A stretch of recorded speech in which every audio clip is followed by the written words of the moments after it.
Adjust to 0. Ayaw na umabot. Ano ibig sabihin niyan? Mahina na yung battery. Ngayon, proceed ka ngayon sa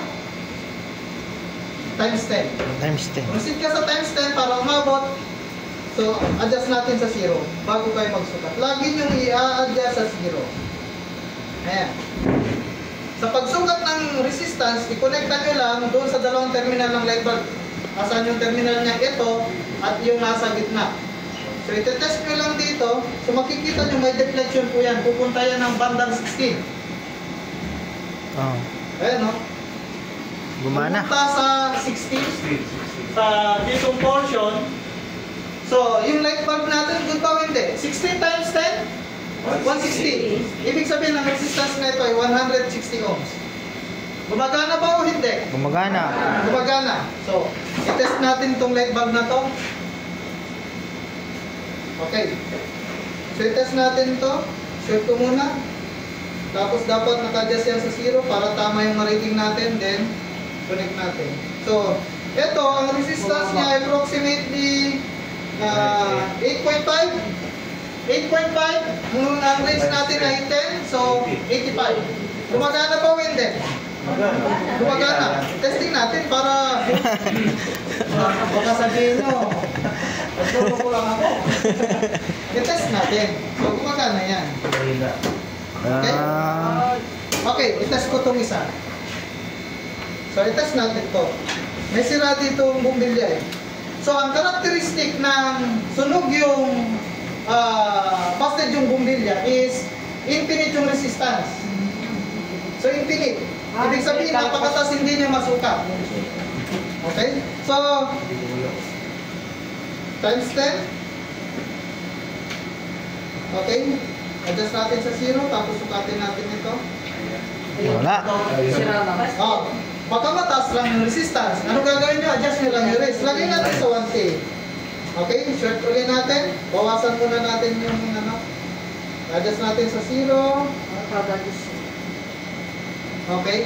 Tapos, connect na natin. Yung isa, pwede nyo hawakan, yung isa hindi. Kasi may resistance yung katawan natin eh. Okay? So, dapat yung isa lang. Pag mag-test kayo ng resistance, dapat walang voltahe. Kaya, tinatanggal ko yung ano, tinatanggal ko yung light bulb. Tingnan po natin. So, nasa pinakamataas niya na range, infinite pa rin. Ibig sabihin, ito ay Busted. kasi, minsan sa assessment, kailangan yung i-test yung light bulb kung gumagana o hindi. Bibigyan kayo ng light bulb. Tama yung connection nyo. Pag pindot nyo ng switch, hindi gumana. Paborito kayo ngayon. Hindi nyo tinest yung ilaw. Kaya kailangan nyo i-test. Ano ang conclusion natin dito? Sira. Sira. Testing natin. Hindi po sira. Test nila sila. Pag hindi ito gumana, sira yun. Sira ulo yung nag-test. So, i-test natin. Okay? So, next, testingin natin yung bumbilya. Ito, tingnan natin kung gumagana to. Test natin. So, ilagay nyo na sa times 10. Zero. Adjust to 0. Okay. Test natin. So, wala. Adjust ko sa pinakamataas. 1K. Baka mataas kasi yung resistance eh, di ba? So, adjust ko sa 1K. Adjust to 0. Then, test natin to. Connecta natin dito.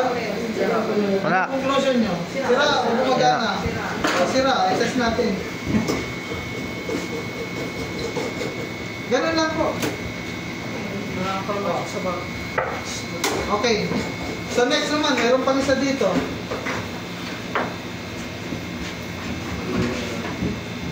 Test natin. Lagay natin sa times 10. So ito muna. Adjust to 0.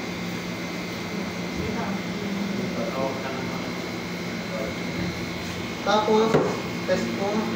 Gumagana, Roger. So, test natin. Ay, hindi. Hindi lang nakaano yung ano natin. Hindi nakatapat na maayos. Adjust to 0. Times 10. Adjust to 0. Test natin ito. So, sa tingin nyo, gumagana o hindi? Functioning. So, i-test natin. Pag hindi ito umilaw, pinaya ko ng light bulb na to. Ayos.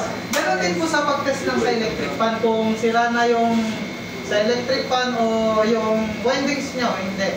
Matitest nyo po by determining the resistance.